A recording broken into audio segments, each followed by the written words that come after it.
மருதமலைக்கு நீங்க வந்து பாருங்க,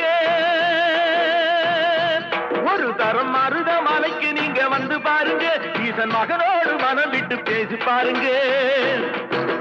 மருதமலைக்கு நீங்க வந்து பாருங்க, ஈசன் மகனோடு மனம் விட்டு பேசி பாருங்க. தீராத வினைகள் எல்லாம் தீர்ந்து போகுங்க, சத்தியமா சொல்லுறேன், தீராத வினைகள் எல்லாம் தீர்ந்து போகுங்க.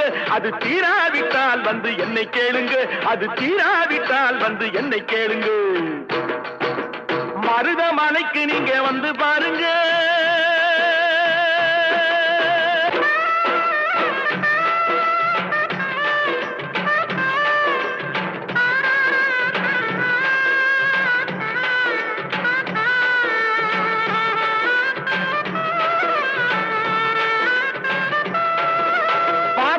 சிவனாரும் மிதிச்ச மலை, இங்கு பாம்பாட்டு சித்தர்